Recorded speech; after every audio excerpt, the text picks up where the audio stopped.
ormai è chiusa la partita over 80, anche se si è registrato in Veneto un caso strano. 5% non vogliono vaccinarsi, 1% non rintracciabili, cioè non sappiamo come trovarli. Ora bisogna accelerare la vaccinazione degli over 70, in Veneto sono 490.000. Fino a quando non sarà terminata non si inizierà, ha spiegato Zaia, a vaccinare altre categorie. Non ci saranno poi, aggiunto, rallentamenti nelle vaccinazioni. Da lunedì, con la fornitura del lunedì 26, dovrebbero arrivarci 50.000 Pfizer in più, quindi dovremmo andare a 156.000 Pfizer, 170.000. Adesso cercheremo di capire. Comunque avremo, rispetto alla solita fornitura canonica dei 120.000, almeno 50.000 Pfizer in più. Moderna ci sono 20.000 dosi, in questi giorni è il più difficile da inoculare perché è stato altalenante nelle forniture.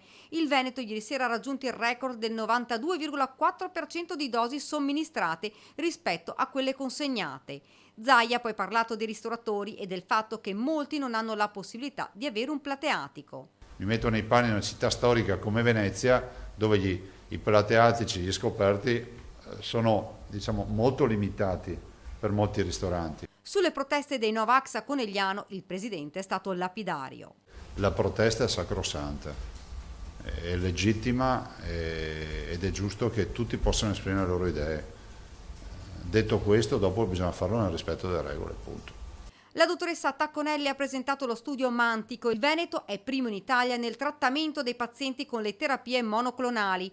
AIFA ha assegnato alla nostra regione la ricerca su questo tipo di cure. Saranno 1.260 i pazienti over 50 che potranno entrare in questo studio. Non solo, Tacconelli ha poi spiegato che in Italia sono state somministrate 2.000 terapie con anticorpi monoclonali, di questi 410-420 sono veneti. All'interno del Veneto siamo organizzati che le terapie vengono fatte in ciascuna ULSS, più l'azienda universitaria di Verona e quella di Padova.